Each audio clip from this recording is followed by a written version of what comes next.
श्रोते हो नमस्कार. आजच्या कोरोना वृत्तविशेषमध्ये आपलं स्वागत. श्रोते हो, कोरोनाची तिसरी लाट येण्याचा आणि त्यात लहान मुलांना सर्वाधिक धोका असल्याची चर्चा आहे. त्यामुळे साहजिकच अनेकांच्या मनात भीती निर्माण झाली. त्याच अनुषंगानं आपल्या मनातल्या अनेक प्रश्नांची उत्तरं देण्यासाठी राज्याचे आरोग्य सर्वेक्षण अधिकारी डॉक्टर प्रदीप आवटे आज आपल्यासोबत आहेत. सर नमस्कार. आकाशवाणीच्या सगळ्या श्रोत्यांच्या वतीनं मी आपलं मनापासून स्वागत करतो. नमस्कार सर, मला पहिला प्रश्न तुम्हाला या कोरोनाच्या तिसऱ्या लाटेच्या शक्यतेविषयीच विचारायचा आहे. म्हणजे तिसरी लाट येण्याची शक्यता अनेक तज्ज्ञ व्यक्त करतायत, माध्यमात त्याची चर्चा आहे आणि त्याच्यासोबतच या तिसऱ्या लाटेचा सगळ्यात जास्त धोका हा मुलांना आहे असंही म्हटलं जात आहे. त्याविषयी तुम्ही काय सांगाल, की म्हणजे याचा शास्त्रीय आधार काय आहे हे जाणून घ्यायला आम्हाला आवडेल. कोरोनाची तिसरी लाट येणार त्याची शक्यता ही IIT कानपूरच्या तज्ज्ञ व्यक्तींनी मांडलेली आहे, ज्याला आपण गणितीय प्रारूप म्हणतो. अशा गणितीय प्रारूपाच्या आधारे ही जी संकल्पना ती मांडण्यात आली. त्यामुळे तिसरी लाट येणार याची शक्यता आहे. फक्त ही लाट जी आहे ती कधी येणार आणि ती किती मोठी असेल याबाबतची शक्यता किंवा याबाबतचा अंदाज करणं आज तरी शक्य नाही. तर त्यामुळं सूत्र नावाच्या एका तंत्रज्ञानाचा वापर करून त्यांनी मांडलेलं हे जे त्याच्याकडे मॉडेलिंग आहे त्याच्यानुसार ही संकल्पना पुढे आलेली आहे. तिसऱ्या लाटेमध्ये मुलांना कोरोनाचा संसर्ग सर्वाधिक होईल अशी एक चर्चा आहे. वास्तविक पाहता या चर्चेला कोणताही वैज्ञानिक आधार नाही. त्याचं कारण असं की मुळात त्याच्या पाठीमागे एक निव्वळ एक तर्क आहे आणि तो तर्क असा आहे की आपल्याकडे कोविड विरोधी लसीकरण जे आहे ते आपण साधारणपणे ज्यांचं वय 18 पेक्षा जास्त आहे त्यांना करतो आहोत. त्यामुळं 18 वर्षाच्या पेक्षा कमी वयाची जी मुलं आहेत त्यांना लस मिळत नाही. त्यामुळं एका अर्थानं ही मुलं येणाऱ्या लाटेमध्ये अधिक वल्नरेबल किंवा ज्यांना आजार होण्याची शक्यता अधिक आहे अशी असतील, असा एक तर्क मनाशी ठेवून हे प्रिडिक्शन किंवा हा अंदाज किंवा हे भाकीत वर्तवण्यात आलेला, परंतु त्याला तसा कुठलाही ठोस असा आधार नाही. ही गोष्ट खरी आहे.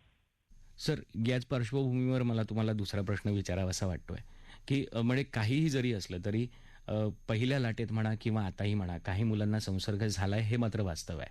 आता जर त्या तुलनेनं आपण पाहिलं तर पहिल्या लाटेच्या तुलनेत आणि आता दुसऱ्या लाटेमध्ये जितक्या मुलांना संसर्ग झाला त्याची तुलना कशी करता येईल. आणि आणखी एक महत्त्वाची गोष्ट की लहान मुलांना कोरोनाची लागण होण्याच्या दृष्टीनं जर पाहिलं तर त्यांच्या वयाचा आणि त्यांच्या शरीरांतर्गत घडामोडीचा काय संबंध असतो का, त्याविषयी काय माहिती द्याल. मुळामध्ये आपण जर पाहिलं तर पहिल्या लाटेच्या वेळी असेल किंवा आता ही दुसरी लाट आहे त्या काळातही असेल, साधारणपणे 5 वर्षाखालील मुलांचं काय प्रमाण आहे बाधितांमध्ये, तर एकूण जे कोविड बाधित रुग्ण आहेत त्यांच्यामध्ये साधारणपणे 1 ते 1.5% ही 5 वर्षाखालील मुलं आहेत. आणि आपण जर बघितलं तर अगदी मागच्या 6-8 महिन्यामध्ये सुद्धा दर महिन्याची जी आकडेवारी ती पाहिली तर त्याच्यामध्ये आपल्याला फार फरक पडलेला दिसत नाही. याचा अर्थ असा की ही मुलांची संख्या जी ती 1-1.5% आहे.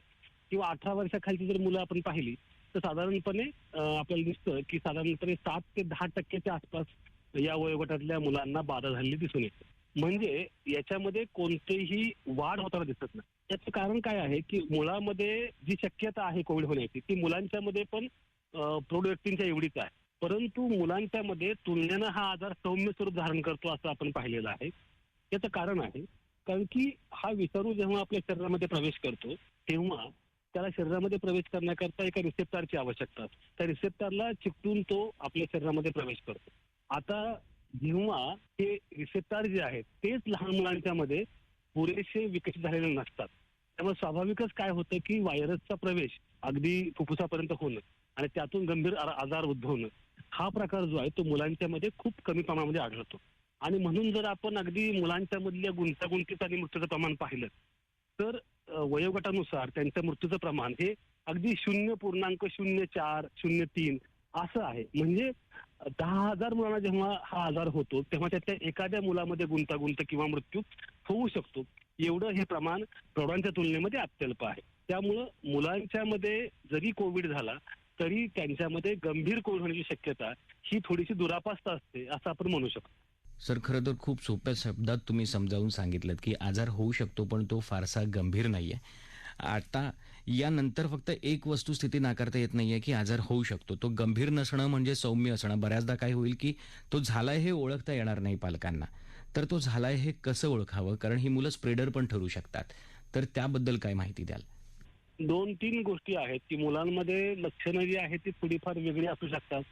म्हणजे सर्दी, खोकला फार नसला तरी ताप तर असणारच आहे.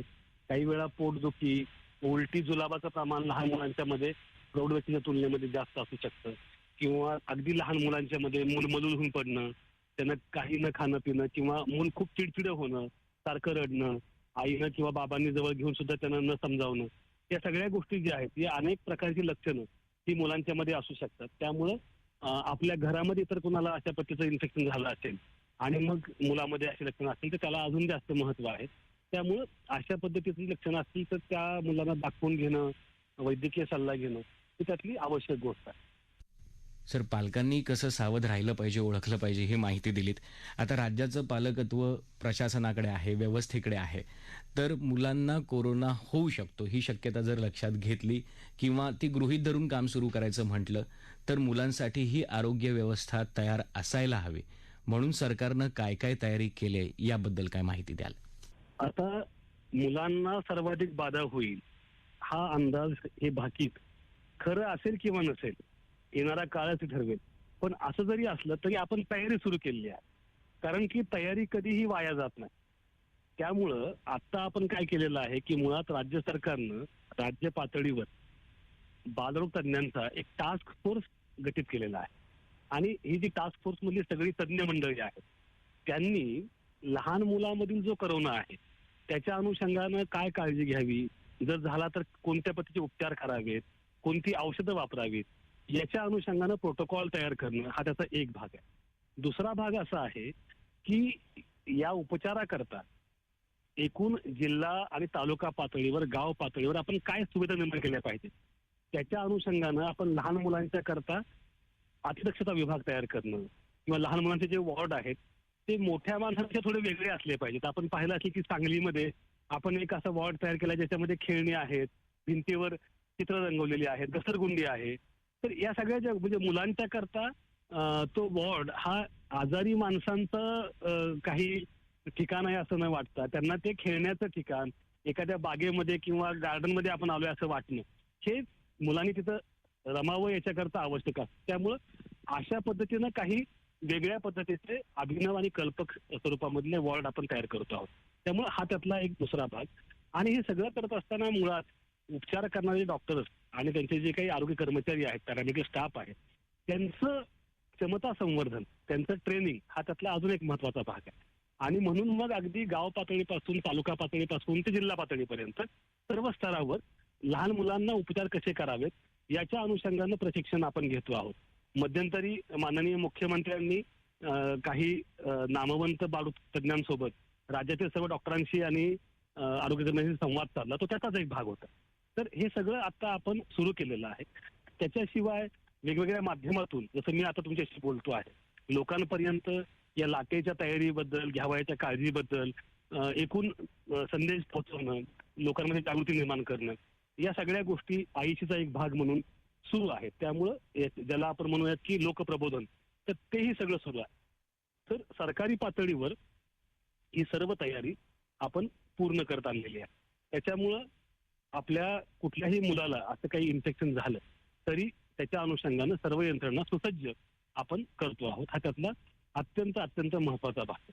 त्याचबरोबर दुसरा एक जो महत्वाचा भाग आहे की आपण नेहमी विचार करताना आपल्या मनामध्ये हे असतं की आपण मध्यमवर्गीय पालक किंवा मध्यमवर्गीय समाज जो आहे की जे साधारणपणे 2-3 खोल्यांच्या घरामध्ये राहतात आणि एकूण डोक्यावर छप्पर आहे, आर्थिक उत्पन्नाची शाश्वती आहे, तर ती मंडळी आपल्या मुलांची काळजी घेतीलच. परंतु आपल्याकडे मजूर वर्ग आहे, कष्टकरी वर्ग आहे, झोपडपट्टीमधला वर्ग आहे. तर या वर्गामधली जी मंडळी आहेत ते रोजच्या रोज कामावर जाणं, बांधकामावर जाणं आणि मुलं मात्र घरामध्ये आहेत, एकटी आहेत. तर याच्याकरता म्हणून मग कामाच्या ठिकाणी या मजुरांच्या करता सार्वजनिक संस्थांनी की ज्या स्वयंसेवी संस्था आहेत त्यांनी पाळणा घरं चालवणं आवश्यक आहे. त्याच्याशिवाय या मुलांची यादी करून आपण सगळ्यात महत्वाचं सांगतो आहे की तुम्ही या काळामध्ये मुलाच्या वयोगटानुसार त्याचं जे नियमित लसीकरण असतं म्हणजे BCG, पोलिओ, पेंटाव्हिलॅन डोस, नंतर गोवरची लस, रुबेलाची लस, व्हिटॅमिन एचा डोस, हे सगळं त्याच्या वयानुसार पूर्ण झालंय की नाही. जर राहिलं असेल तर ते पूर्ण करून घेणं. कारण मधल्या काळामध्ये लॉकडाऊन आणि बाकीच्या काळामुळे अनेकदा मुलांचे काही लसीकरणाचे डोस राहिलेले असू शकतात. तर ते लसीकरण पूर्ण करून घेणं हे आवश्यक आहे. आणि मुळामध्ये जी मुलं ही अशी परिघामधल्या समाजामध्ये आहेत, झोपडपट्टीमध्ये, वस्तीमध्ये, तर त्यांच्यामध्ये हे प्रमाण जास्त असण्याची शक्यता आहे. तर मला असं वाटतं की सामाजिक संस्थांनी याच्यामध्ये पुढे येऊन अशा मुलांचा सर्व्हे करणं, त्या मुलांना शोधणं, त्यांना दवाखान्यापर्यंत घेऊन जाणं आणि त्यांचं लसीकरण पूर्ण करून घेणं हा त्यातला एक अत्यंत महत्त्वाचा भाग आहे. त्यामुळे प्रत्येक पालकानं आपल्या मुलाचं लसीकरण वयानुसार पूर्ण झालेलं आहे का, आणि नसेल झालेलं तर ज्या लसी उरलेल्या आहेत त्या देऊन घेणं हा सुद्धा या सगळ्या तयारीचा एक भाग आहे. आणि मला असं वाटतं अशा पद्धतीनं आपण घरापासून ते संस्थात्मक पातळीपर्यंत आपली तयारी पूर्ण करावयाची आहे. त्यामुळे घाबरावयाचं काही कारण अजिबात नाही. थोडक्यात मुलाला आपलं मूल समजून त्याच्या पालकाच्या भूमिकेतनं सरकारनं ही सगळी तयारी केली, त्याची खूप चांगली माहिती दिली सर तुम्ही. पण तरीही एक गोष्ट सर नाकारता येणार नाही, प्रत्येक पालकाला स्वतःच्या मुलाबद्दल काही ना काही एक भीती नक्कीच वाटत असणार या कोरोनाला धरून. आणि त्यामुळे जेव्हा लहान मुलांना कोरोनाचा धोका आहे अशी चर्चा होते तेव्हा ते प्रचंड ताणात आलेत. जाता जाता या मुलाखतीच्या शेवटी अशा ताणात आलेल्या पालकांना तुम्ही काय सांगू इच्छिता? फक्त मला काय वाटतं की या सगळ्यामध्ये आता जी चर्चा सध्या सगळीकडे सुरू आहे की लहान मुलांना बाधा होणार, त्याच्यामुळे एक भीतीचं वातावरण आहे. आणि मी सगळ्यांना मला एकच सांगायचं आहे की basically P is for preparation, P is not for panic. त्यामुळे पीचा अर्थ तयारी असा आहे, त्याचा अर्थ पॅनिक किंवा भीतीची लाट आपण तयार करणं असं नाही. त्यामुळं लहान मुलांच्या अनुषंगानं पालकांना जास्त भीती वाटणं अगदी स्वाभाविक आहे. कारण की आपलं सगळं जे आयुष्य आहे, जगणं आहे, ते आपण लहान मुलांच्या भोवती बेतलेलं असतं. त्याच्यामुळे त्यांना काही त्रास होऊ नये, मला काय झालं तर होऊ देत, पण त्यांना होऊ नये याच्याकरता आपण प्रयत्नशील असतो. तर आता अशा परिस्थितीमध्ये जेव्हा मुलांना हा आजार जास्त होणार असं आपण म्हणतो, तेव्हा भीती वाढत जाते. यांच्या मनातली, पालकांच्या मनातली भीती वाढत जाते. तर मुळात ती भीती वाढण्याची गरज नाही, हा त्यातला सगळ्यात महत्वाचा भाग आहे.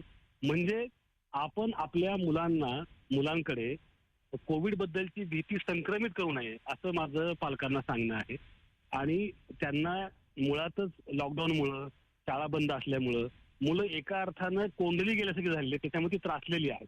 त्याच्यामुळे त्यांना खेळकर पद्धतीनं काही गोष्टी समजावून सांगणं, अनेकदा कोविड होऊ नये म्हणून आपण ज्या गोष्टी करतो डूज आणि डोंट, तर त्या खरं म्हणजे आपल्या वागण्यातून आल्या तर मुलं त्याचं अनुकरण करतात. कारण मुलं ही अनुकरणशील असतात. त्यामुळे त्यांना कोणतीही गोष्ट, मग ती मास्क घालणं असेल किंवा साबणानं हात धुणं असेल, या सगळ्याच गोष्टी खेळकर पद्धतीनं आणि खेळाच्या माध्यमातून आपण जेव्हा जातो, प्लेफुल ऍक्टिव्हिटीच्या माध्यमातून, तेव्हा मुलांना त्याच्यामध्ये गंमत वाटू लागते. किंवा अगदी जेवायला बसताना किंवा कुठेही आपण जेव्हा अंतर मोजून गोल काढू लागतो, काहीतरी रंगवू लागतो घरामध्ये, तर त्या सगळ्या गोष्टींचं, सगळ्या निर्बंधांचं रूपांतर खेळामध्ये होतं.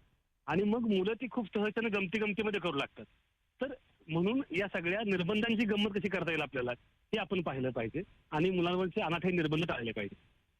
सर तुम्ही खूप व्यस्त आहात, पण तरीही वेळात वेळ काढून तुम्ही खूप चांगली माहिती आपल्या श्रोत्यांपर्यंत पोहोचवलीत. अनेक पालकांना तुम्ही आज निर्धास्त केलंय आणि त्यासाठीच आकाशवाणीच्या संपूर्ण परिवारातर्फे तुमचं मनापासून धन्यवाद. धन्यवाद. याबरोबरच आजचा कोरोना वृत्तविशेष हा कार्यक्रम संपला. हा कार्यक्रम आकाशवाणी मुंबईच्या प्रादेशिक वृत्त विभागानं सादर केला. सादरकर्त्या सरस्वती कोळेकर, निर्मिती सहाय्य विवेक वानखडे, लेखन आणि समन्वय सागरिका कांबळे आणि चंद्रकांत शिरसाट आणि मुलाखत तुषार पवार.